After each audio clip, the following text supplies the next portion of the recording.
జగన్కు సొంత బాబాయ్ హత్య చిన్న విషయమైనప్పుడు ఇక పరకామణి చోరీ పెద్దదెలా అవుతుందని సీఎం చంద్రబాబు ప్రశ్నించారు.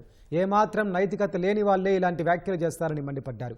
రాజధాని అమరావతిలో సమస్యలన్నీ పరిష్కారమై జరుగుతున్న అభివృద్ధి పట్ల రైతులు ప్రజలు ఆనందంగా ఉంటే రాజకీయంగా కొందరు తట్టుకోలేక బాధపడుతున్నారని దుయ్యబట్టారు. లోకేష్ చిన్నతనంలో పేరెంట్ టీచర్ మీటింగ్కి బిజీగా ఉండటం వల్ల వెళ్లలేకపోయాననే ఫీలింగ్ ఉందన్న సీఎం శుక్రవారం రాష్ట్ర వ్యాప్తంగా పీటీఎం ఘనంగా జరగడం చూసి లోకేష్ విద్యార్థి దశను గుర్తు చేసుకున్నారని తెలిపారు. తెలుగుదేశం పార్టీ కేంద్ర కార్యాలయం ఎన్టీఆర్ భవన్లో మీడియాతో సీఎం చంద్రబాబు ఇష్టాగోష్ఠి నిర్వహించారు. పరకామణి చోరీ అంశంపై జగన్ చేసిన వ్యాఖ్యలను సీఎం దృష్టికి మీడియా తీసుకెళ్లగా ఆయన ఘాటుగా స్పందించారు. శ్రీవారి భక్తుల మనోభావాలు దెబ్బతినేలా జగన్ వ్యాఖ్యలు ఉన్నాయన్నారు.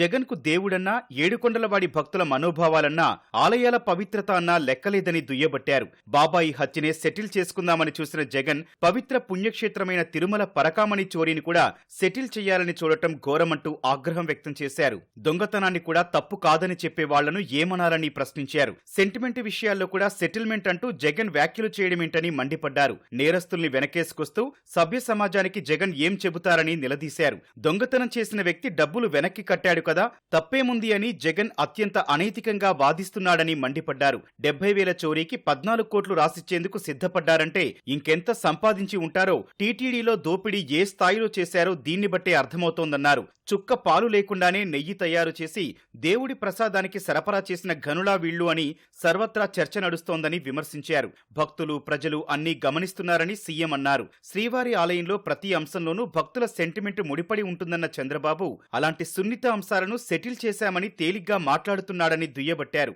భక్తులిచ్చిన కానుకలు ముడుపులను కొట్టేసిన దొంగలతో సెటిల్మెంట్ ఏంటని ప్రశ్నించారు. జగన్ వ్యాఖ్యల పట్ల అన్ని వర్గాల ప్రజల్లోనూ తీవ్ర ఆవేదన ఉందని, అందరూ వాటిని తప్పుబడుతున్నారని తెలిపారు. దేవుడి హుండీలో చోరీని సెటిల్ చేయడానికి జగన్ ఎవరని నిలదీశారు. కోట్ల మంది భక్తుల విశ్వాసాలు దెబ్బతీసేలా పరకామణి విషయంలో ఇలాంటి వ్యాఖ్యలు ఘోర పాపం కాదా అని మండిపడ్డారు.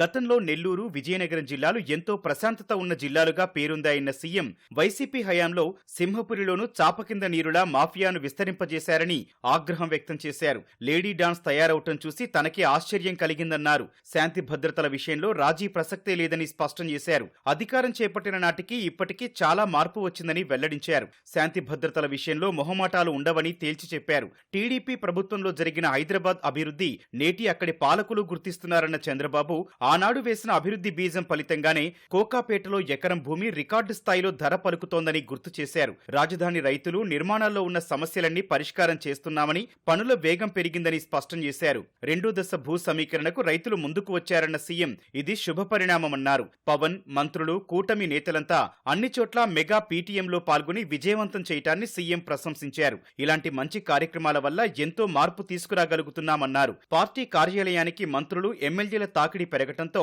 మరింత చురుగ్గా పని జరుగుతోందన్నారు. పార్టీ ఇచ్చిన కార్యక్రమాల్లో క్షేత్రస్థాయిలో నేతలు చురుగ్గా పాల్గొంటూ ప్రజలకు మరింత అందుబాటులో ఉంటున్నారని తెలిపారు.